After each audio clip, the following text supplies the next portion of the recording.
Good afternoon, and we're about to tour the grounds of Andrew Jackson's Hermitage in Nashville.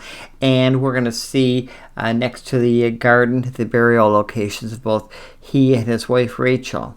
And next to her, you're going to discover that a former slave has been buried next to her on her left side. And so stick around and find out how this came to be.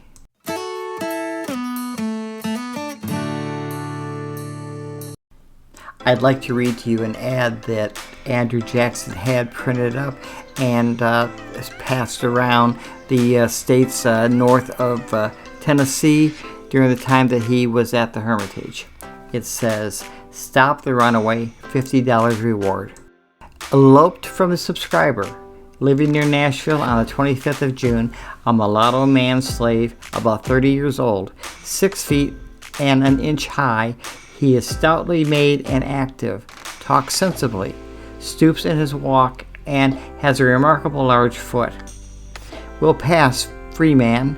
As I am informed, he has obtained some means of certification as such. Took with him dark gray drab coat, a ruffled shirt, and overalls. He will make for Detroit through the states of Kentucky and Ohio or the upper area of Louisiana. If found, I will pay all expenses. In the meantime, punish this man and I will pay an extra $10 for every 100 lashes any person will give him to the amount of 300.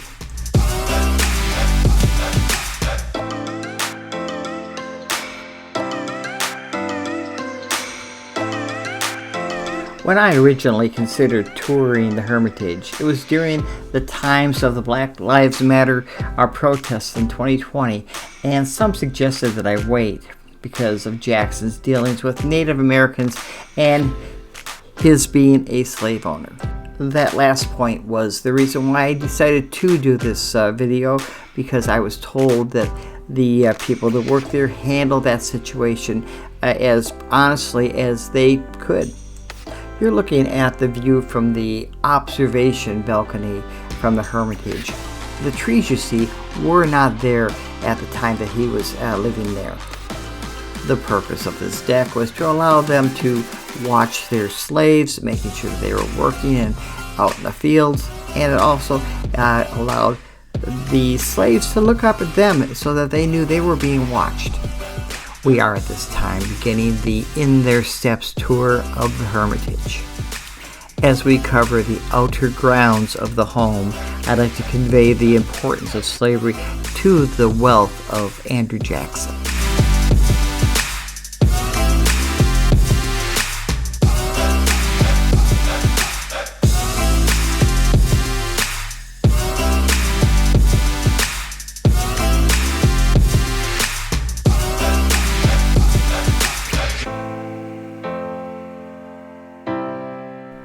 The Hermitage was a 1,000-acre self-sustaining plantation that relied completely on the labor of enslaved black men, women, and children who performed hard labor to produce the cash crop of the South, cotton.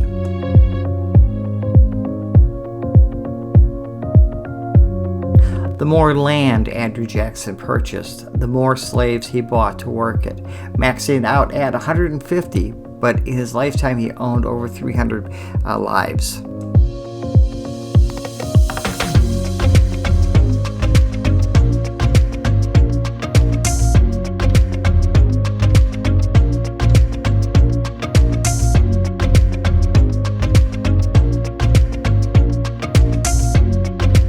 Of course, there were various purposes for the different slaves on the property.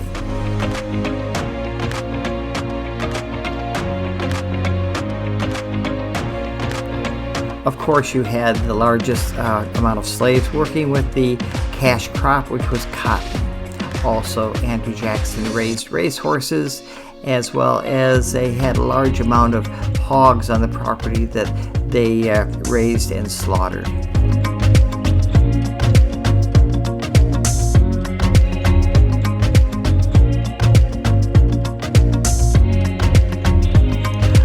Rachel Jackson had one of the largest gardens in the area. A garden was actually considered a luxury for even the wealthy.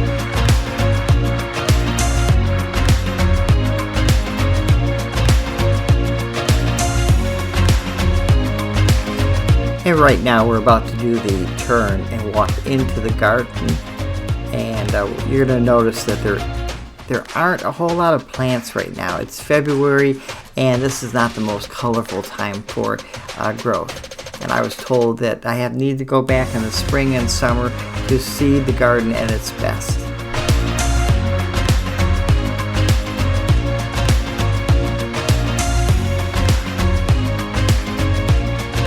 But you'll be able to get an idea of the maze type of plantings, diagrams that they have in the garden, and they say that it's quite beautiful. I just haven't, I wasn't there at the right time.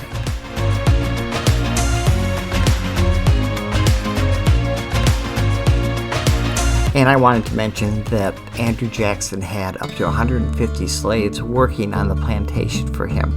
And the normal amount of slaves for a family could be anywhere between 1 and 7 for the wealthy, maybe up to 20. So he had a lot more than the other slave owners would have at one time. And Andrew Jackson was one of the richest men in the country at this time.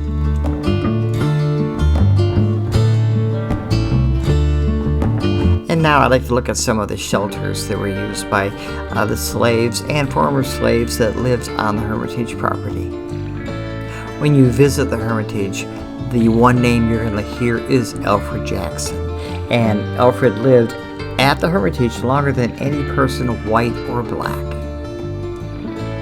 He can be traced back to his grandmother Hannah, who was purchased by Andrew Jackson in 1774.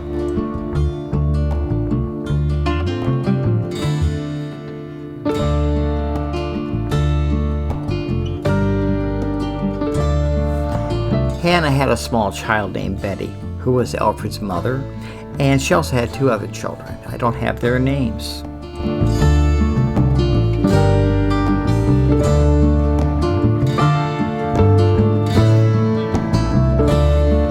I can tell you that Hannah's family grew into about 20 or more enslaved people that lived at the Hermitage at some time.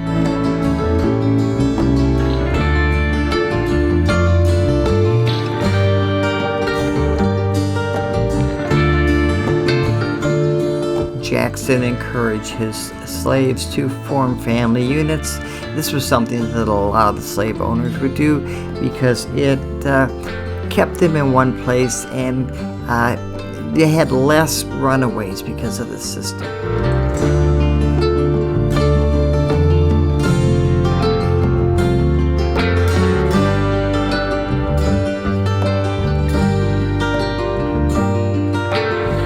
We're approaching now is the original Hermitage.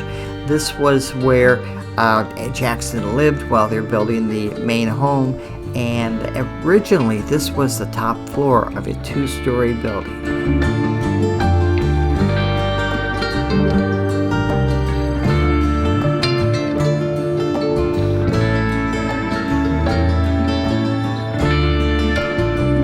This is the building where Alfred is said to have been born, and if you're wondering why there's only 1 story where it was originally the top floor of a 2-story building, well, that is because it was not proper to have slaves live in 2-story homes.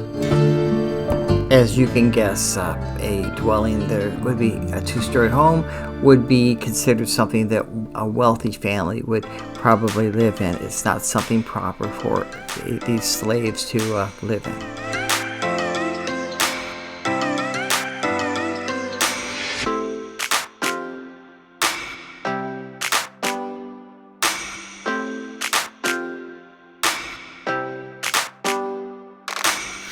Alfred's mother, Betty, was the Jacksons' enslaved cook for many years.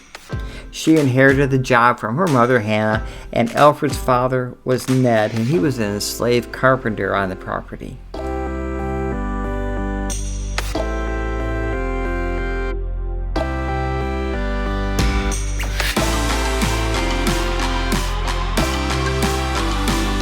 And here's a case with some of the items that they found around the home after the inhabitants were no longer there.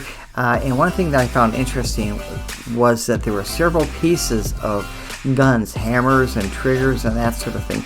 And you might ask, why were there parts of guns found in a slave quarters? Because Jackson allowed them to go out and hunt. They could catch their own food, and he wouldn't have to worry so much about feeding them.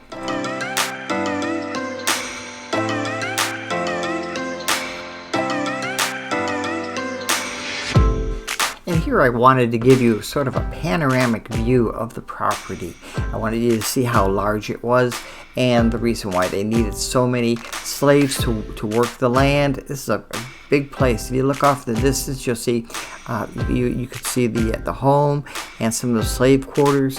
And like I said, they needed 150 slaves or more to do the work that he had to have done.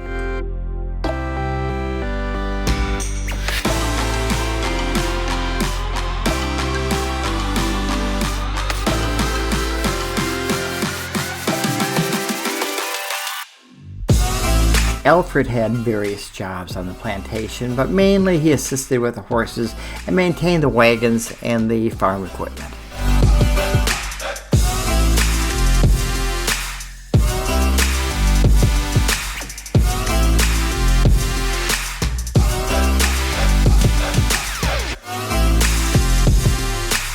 And it's also believed that Alfred was a jockey racing some of Andrew Jackson's thoroughbreds at the local racetracks in the Nashville area in his early years.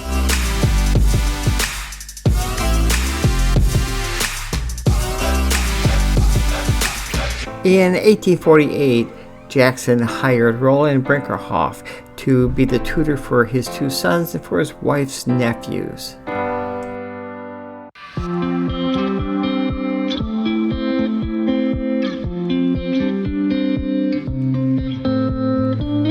Oh, and by the way, what we're looking at right now are foundations for 3 dwellings for slaves that they have on the property. They're going to rebuild the dwellings so that people that come to visit can see what type of environment the slaves lived in.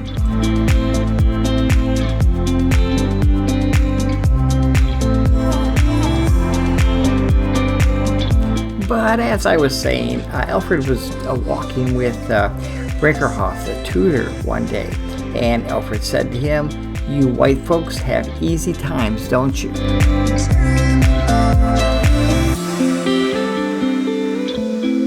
Brinkerhoff countered by pointing out the benefits of Alfred's situation, such as the kind master and the pleasant home he lived in, and he even told Alfred freedom has its burdens, as well as slavery.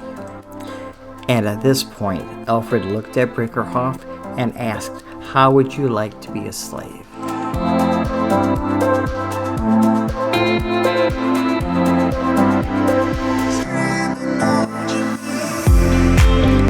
After the Civil War, when the slaves received their freedom, Alfred remained on the property working for the Jacksons. When the Ladies' Hermitage Association took over the Hermitage in 1889, Alfred was hired as a caretaker and a guide for visitors.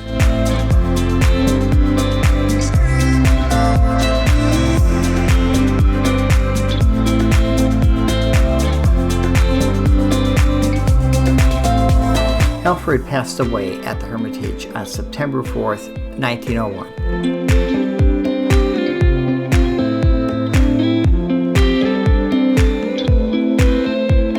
Before his death, Alfred traded some of the Jackson heirlooms that he had purchased throughout the years. He was the owner of the bed that Andrew Jackson had died in, along with a mirror and a clock that was owned by the former president.